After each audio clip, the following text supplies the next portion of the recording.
নমস্কার, রাহি বাংলাতে আপনাকে স্বাগত। পশ্চিমবঙ্গের বিধানসভা নির্বাচনের ঘন্টা বেজে গেছে। এই ঘন্টা বাজার সাথে সাথে পশ্চিমবঙ্গে সাংবিধানিক সংকট তৈরি হবে কি না হবে সেটাও একটা উৎকণ্ঠার। একদিকে যেমন উৎকণ্ঠা হচ্ছিল যে পশ্চিমবঙ্গে আদৌ নির্বাচনটা হবে কিনা, তারপর ইলেকশন কমিশন সেই নির্বাচনের নির্ঘণ্ট স্থির করে দিলেন।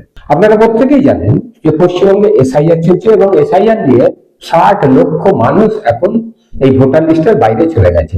এর মধ্যে কত বৈধ আর কত অবৈধ সেটা এখনো করে ওঠা যায়নি। সেটা চলছে আবার কোর্টের মধ্য দিয়ে। রাজ্য সরকার যদি সঠিকভাবে এই ভোটার লিস্টটা সংশোধন করতেন তাহলে এই পরিস্থিতি তৈরি হতো না। আপনারা প্রত্যেকেই জানেন প্রথম থেকেই রাজ্য সরকার ইলেকশন কমিশনের সাথে অসহযোগিতা করে এসেছেন। যদি করতেই হয় কেন এই অসহযোগিতা, আমি এই নিয়ে আগে ভিডিও করেছি, যদি পারেন দেখে নেবেন, আর বলার কিছু নেই। বামপন্থী দলগুলো এবং নওশাদ সিদ্দিকী প্রথম থেকে বলে আসছেন যদি ভোটার লিস্ট আগে সংশোধন করতে হবে তারপর ইলেকশন ডিক্লেয়ার করতে হবে। ইলেকশন কমিশন সেই কথা মানেননি, তারা তাদের নির্ঘণ্ট দিয়ে দিয়েছেন। এখন প্রশ্ন হলো, সিপিএম এর রাজ্য সম্পাদক মোহাম্মদ সেলিম জানিয়ে দিয়েছিলেন যে তারা কোর্টে যাবেন এবং তারা সে ব্যাপারে মনস্থির করে ফেলেছেন এবং আজ কোর্টে যাচ্ছেন। যতদূর খবর পাওয়া গেছে আজকে কোর্টে যাচ্ছেন। আমি এইটা নিয়ে বিকাশ রঞ্জন ভট্টাচার্যের সাথে কথা বলছিলাম। আপনারা জানেন যে বিকাশ রঞ্জন ভট্টাচার্য একজন মাননীয় সাংসদ এবং একজন বিখ্যাত আইনজীবী। আমি তার সাথে এই নিয়েই কথা বলছিলাম যে কি সাংবিধানিক সংকট তৈরি হতে পারে বা কি করা যেত। আপনারা শুনুন সেই সব। বিকাশ দা, হ্যাঁ বলুন।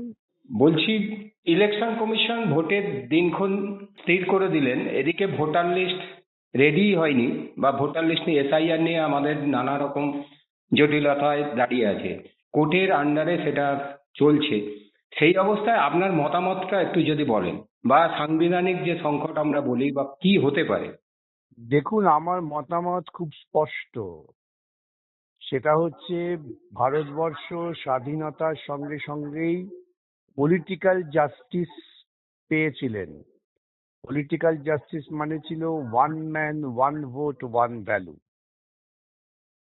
এই নির্বাচন কমিশন তারা যদি সমস্ত ভোটার যারা যারা ভোট দেওয়ার জন্য যোগ্য তাদের নাম লিস্টে না তুলে ভোট করতে যান, তাহলে তিনি কিন্তু সাংবিধানিক যে অধিকার সেটাকে কেড়ে নেওয়ার পরিকল্পনা করছেন। এটা সম্পূর্ণ অসাংবিধানিক। সে কোন কোর্ট কি বললো তার থেকে বড় কথা যে সংবিধানটা ভারতবর্ষের মানুষকে বুঝতে হবে, উপলব্ধি করতে হবে। নির্বাচন কমিশন নিজে ব্যর্থ হয়েছেন সম্পূর্ণ লিস্ট তৈরি করতে। তার ব্যর্থতার দায় তিনি তো মানুষের ঘাড়ে চাপিয়ে দিতে পারেন না, মানুষের অধিকার কেড়ে নিয়ে। সেই জন্য আমার স্পষ্ট মত, আগে লিস্টটাকে সম্পূর্ণ করে তারপর ভোটে যাও। ভোটটা 1.5-2 মাস পরে হলে মহাভারত অশুদ্ধ হয়ে যাবে না, কিন্তু মানুষের অধিকারটা কেড়ে নিলে পরে সেটা অসাংবিধানিক হয়ে যাবে। আপনার এই 1.5-2 মাসের মধ্যে কি ভোটার লিস্ট সংশোধন হওয়ার সেরকম কোনো সুযোগ আছে আদৌ? সিনসিয়ারলি কাজ ঠিক মতো করলে এটা কোনো অস্বাভাবিক কোনো ব্যাপার না। প্রথম কথা হচ্ছে লজিক্যাল ডিসক্রিপেন্সির নাম করে ওটাতে লজিক্যাল ইডিয়সি হয়ে গেছে। সাধারণ বোধ বুদ্ধি সম্পন্ন মানুষ যদি ঠিক কাজ করে তাহলে এটা নিয়ে কোনো সমস্যা হয় নাকি? বিয়ের পরে মেয়েদের নাম অনেকেই পাল্টে যায়, অনেকে 2-3 রকমের পদবি গ্রহণ করে। এগুলো তো ভারতীয় প্রথা তৈরি করেছেন ভারতীয়রাই। নামের বানান ভুল ইত্যাদি এ সমস্ত নিয়ে সময় নষ্ট করেছে নির্বাচন কমিশনের উদ্ভট চিন্তা। তাদের মাথায় ছিল যে আমরা আগে অনুপ্রবেশকারী ধরবো। মমতার দেওয়া থিওরি অনুপ্রবেশে পশ্চিমবঙ্গ ভরে গেছে, সেটাকে ভিত্তি করেই তো বিজেপির হনুমানরা লাফাচ্ছে যে অনুপ্রবেশ, এবং সেটাকে কার্যকর করার চেষ্টা করছেন ইলেকশন কমিশন সাংবিধানিক ক্ষমতাকে কাজে লাগিয়ে। এটা সম্পূর্ণ সংবিধান বিরোধী এবং স্বৈরাচারী মনোভাব, আর কিছু না। একদিকে সংবিধান বিরোধী যেমন, আবার যদি ভোটে ডিক্লেয়ার না হতো তাতে কি সাংবিধানিক কোনো সংকট তৈরি হতো? কোনো সংকটই হতো না। কি সংকট হতো? রাষ্ট্রপতি শাসন জারি করতে হতো। রাষ্ট্রপতি শাসন তো সাংবিধানিক প্রক্রিয়া, এবং সংকটের তো কিছু নেই। ভোট হতো, সঙ্গে সঙ্গেই ভোট হতো। 1 মাস 2 মাস হয়তো এদিক ওদিক হতো।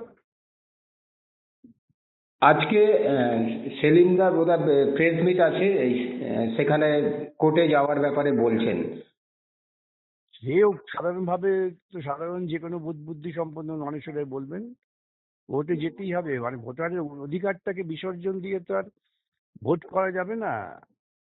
এটা একটা অত্যন্ত খারাপ দিকে যাবে যদি নির্বাচন কমিশন এই পূর্ণ ভোটার লিস্ট, পূর্ণ তালিকা বার না করে ভোট করেন।